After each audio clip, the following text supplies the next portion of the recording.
In April of 1815, a volcano on the island of Sumbawa erupted with a force the modern world has never matched.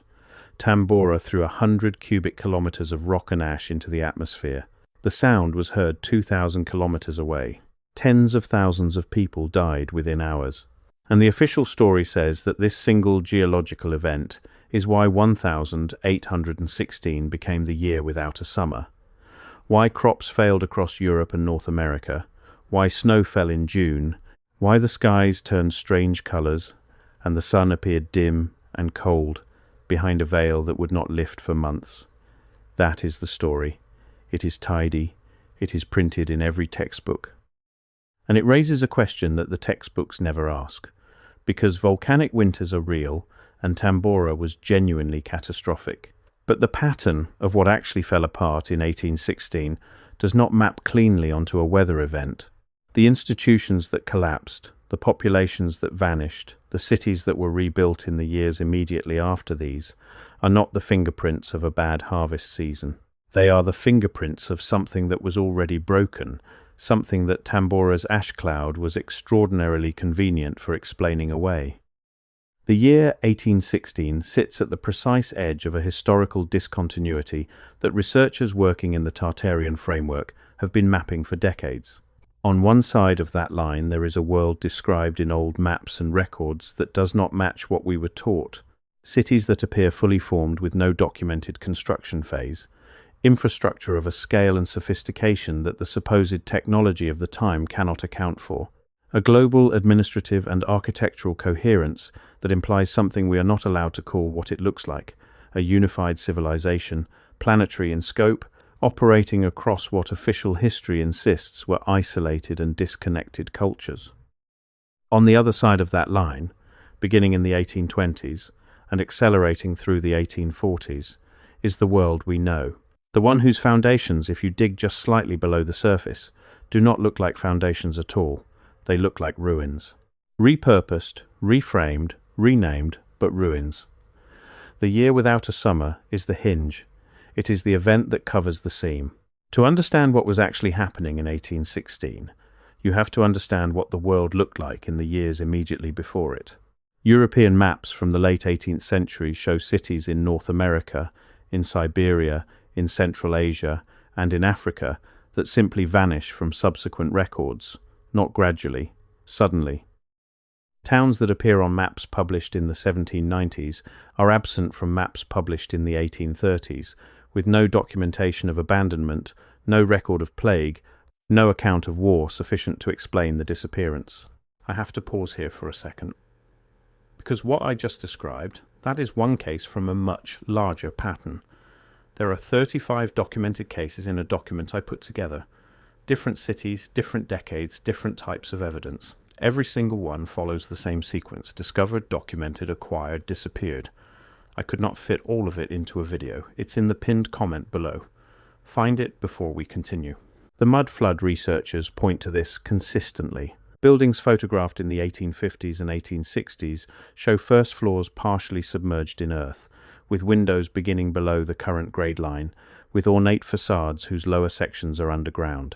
The standard explanation is that these buildings were simply built that way, with basements intentionally sunk for drainage or storage. That explanation fails when you look at the structural logic of the buildings themselves. You do not put ornamental stonework on a surface you intend to bury. Something deposited that earth. Something buried the lower floors of buildings across dozens of cities on multiple continents in a period that can be roughly dated by the photographic and cartographic evidence to the early 19th century. Something that coincides, with uncomfortable precision, with the period centered on 1816. Tambora is assigned the role of explaining the atmospheric disruption of that year. But there is a second layer of evidence that volcanic dust does not account for.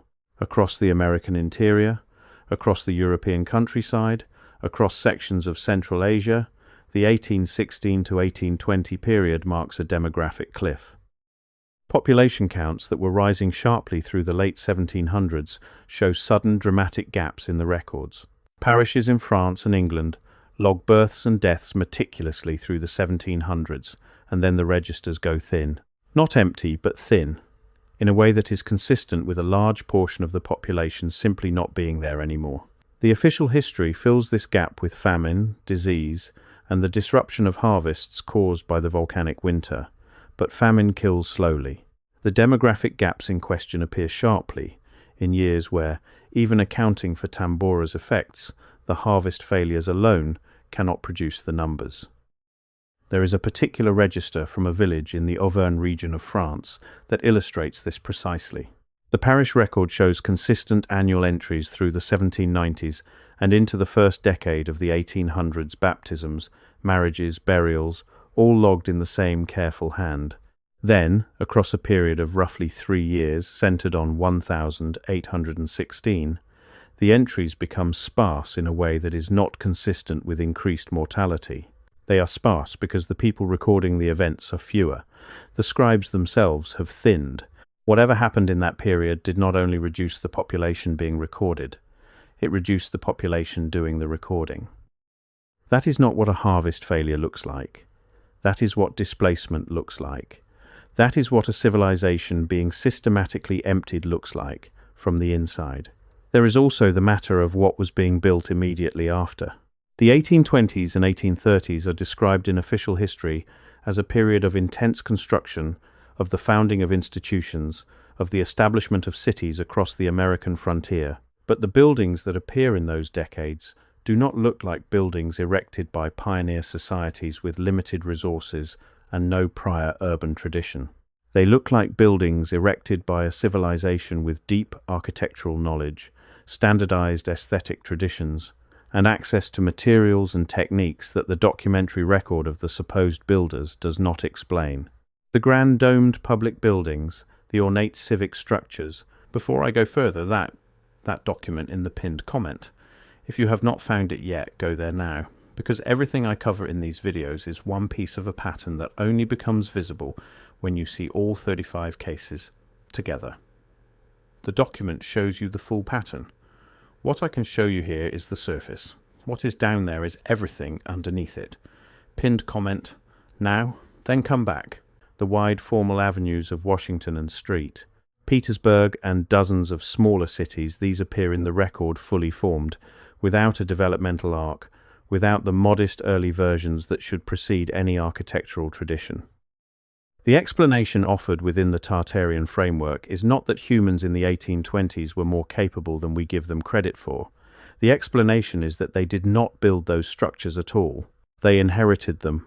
They moved into the remaining habitable buildings of a prior civilization, cleaned out what had been deposited by whatever catastrophic event the ash cloud was covering, relabeled everything with new names and new founding dates, and called it progress. What fell in 1816 under this reading was not merely the harvest. What fell was the last coherent remnant of a planetary civilization that had already been severely damaged by something, a series of somethings, perhaps playing out over decades, and the year without a summer was the atmospheric signature of the final event in that sequence. Not a cause, a symptom. The ash was real, the cold was real, but the civilization that stopped being visible after 1816 did not stop because of cold. It stopped because it was already gone, and 1816 was simply the year the cover story needed to begin. Consider the specific geography of what collapsed. The Ohio and Mississippi valleys in North America were, according to evidence that mainstream archaeology quietly acknowledges, densely populated in the pre-contact era. The mound-building cultures of the American interior left behind earthworks of enormous scale, canal systems, trade networks spanning thousands of miles. The standard account says these civilizations declined before European contact, for reasons of disease and internal conflict. But the timeline of that decline is not clean. There are accounts from early European explorers in the 1500s and 1600s that describe populated, organized settlements in the interior. There are accounts from the same regions in the 1700s that describe a landscape that is empty, overgrown, and bearing the marks of structures being swallowed by the earth. Something happened between those accounts. The accepted history offers fragmented and unconvincing explanations. The Tartarian reading offers one that at least matches the physical evidence, a catastrophic and rapid depopulation tied to the same sequence of events that culminates in 1816 that left the interior of the continent essentially cleared for the wave of colonial settlement that followed with suspicious speed. That suspicious speed is worth dwelling on. The American frontier did not expand slowly, the way a genuine process of clearing and settlement by individual families would expand. It accelerated in jumps, in organized waves, with infrastructure appearing ahead of the settlers rather than behind them. Roads surveyed and built before the towns they connected existed. Canals whose construction timelines require workforces and organizational capacities that the documenting societies of the time did not possess. The Erie Canal, completed in 1825, stretches 360 miles through terrain that would have required years of survey work to map and years of engineering to design, sustained by a labor force of tens of thousands in a region that had, by the official count, almost no population at the beginning of that period. The canal exists. Its construction is a matter of record. The question the Tartarian framework asks is simple. Whose hands actually built it? The hands the official record assigns to the project are largely the hands of recent immigrants, arriving in America in precisely the years following 1816. This is interesting for two reasons. First, settlers who had no prior knowledge of the terrain, no existing supply chains, and no established communities cannot sustain the kind of long-duration engineering the canal represents. Second, mass immigration to a newly emptied continent in the years immediately following a catastrophic depopulation event is exactly what you would expect if someone was managing the replacement of one population with another. An institution with enough reach would have strong reasons to accelerate the arrival of a population with no memory of what had been there before. The year 1816 is also the year of the first major financial architecture of the modern era. The Second Bank of the United States was chartered in 1816. When an old order falls, the new order's first requirement is control of the monetary system. The founding of central banking institutions across the Western world in the 1810s and 1820s, the consolidation of the Bank of England, the expansion of financial networks into every major European capital, the chartering of national banks in one newly reconstituted state after another, follows a pattern consistent with the establishment of a new financial architecture over a territory that has recently changed hands. The official history presents this as the natural development of modern capitalism. The revisionist reading presents it as something more deliberate, the financial infrastructure of a replacement civilization laid down over the bones of the one that preceded it. What is notable about the banking charters of this period is not merely their timing, but their geographic spread. Within a single decade after 1816, formal banking institutions appear in cities and towns that had, by the official census, almost no population to serve. You do not build a bank for a town of 400 people.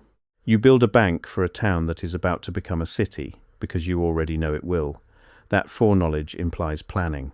And planning at that scale, across that many locations simultaneously, implies a coordinating intelligence that the official story of organic frontier development cannot accommodate. None of this is separable from the physical evidence of the mud flood.